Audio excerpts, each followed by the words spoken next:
A little gorgeous thing, I just can't let her know cause I'm on my game, but on the real. Since she coughed the name, I wouldn't believe what the bad thoughts that came up. Seductive type, is short on patience, attitude like F you, I'm famous. Amazed by the way that she has a way to create sensations I can't explain. And they were like, yeah man, you know, we really like your stuff, man. They was just giving me mad props, and I think they featured me in like one of the, you know. You're on the XX magazine, huh?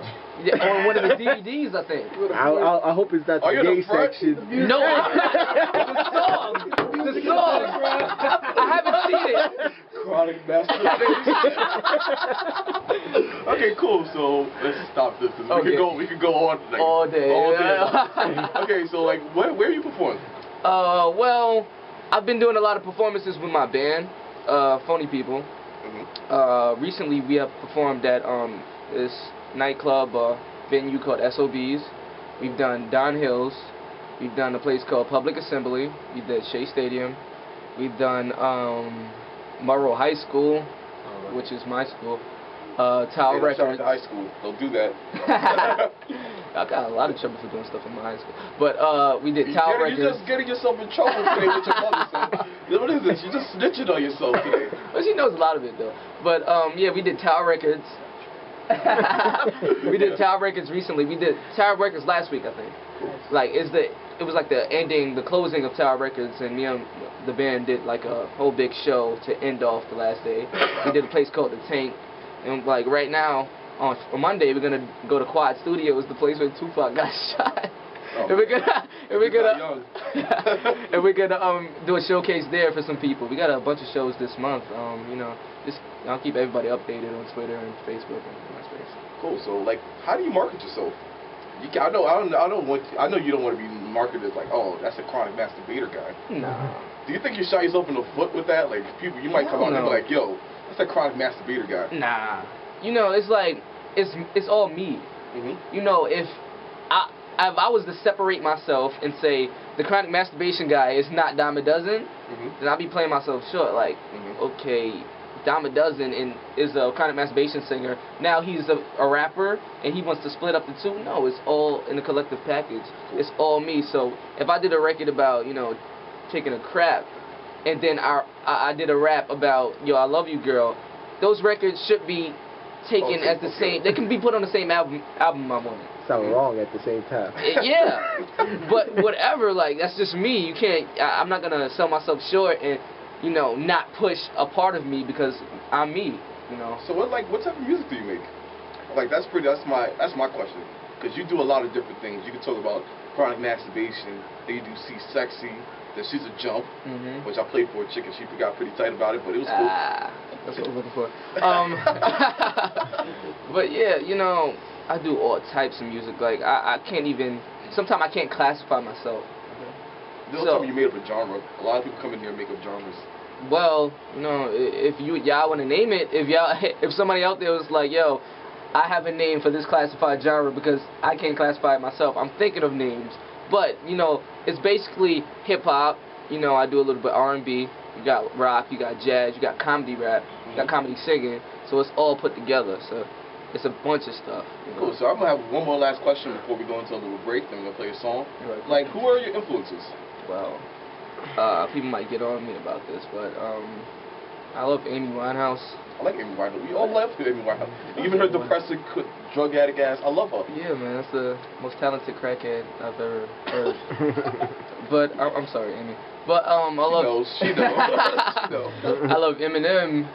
Eminem is a big influence. One of my biggest influences. I like Busta Rhymes for his pure stage presence and what he's done in the game and how long he's withstood in the game. Cool. I like you know, who else? Corinne Bailey Rae. That's you probably never heard of her. I heard about her. Really? We're old. Come on. We know that stuff. We're all we're music guys. Well, Corinne Bailey Rae is a very talented singer. She does you know, pop-ish R&B music. You know, you should really check her out. Real soft. You know, and I'm really into Ludacris. His charisma and his voice is crazy. Yeah, but he's very underrated. That's what very underrated because he does a lot of comedy stuff. Very underrated. Cool. I would compare myself to Ludacris a little bit. You know. With all the hoes and the pussy popping. No, not all of that. You know, minus that. So that was About to Blow. About to Blow. Dyme-A-Duzin featuring Pharrell. Pharrell? Oh my God. What happened? Question. What's your when you write your songs, how do you come about writing them? When you do certain things people do when they write music, what is yours? Well, when I write songs, I like quiet. That's one of my mandatory demands around when I actually want to write, because I can't do a lot of things when a lot of people are around sometimes. So I really need quiet so I can think and dig deep into my mind, and I'm a random thinker. So as you can probably see, if you watch whatever video, hear whatever song, my mind travels. So if I get a quiet place and I just sit down, I just explore my brain, Cool. So you came out with the mixtape "Shut Up and Listen." Yes. So what was the whole, what was your what were you trying to accomplish when you made that album? Actually, that mixtape. Well, when you do music online, you drop your tracks. I drop my tracks. I'm getting feedback from the people, and I just wanted to give the people more music. I don't think ahead. I'm not like, this is gonna get me a deal. A lot of opportunities came from Shut Up and Listen. Plenty of opportunities. Such as? First off, it sold, what'd you call it? It sold 68,000. What? 68,000 online copies. Who's your marketed to you? These guys. 68,000? 68,000. It was free though. Yeah. You just did the Drake basically. You had a free mixtape, but you just sold it. But it was 68,000, and then we got money right now. Yeah, so we You got smell like money right now. All of a sudden. So we got how much did you pay? How much did you sell it for? Hey. Hey, man. Oh. Hey. You smell like money right now, man. Hey.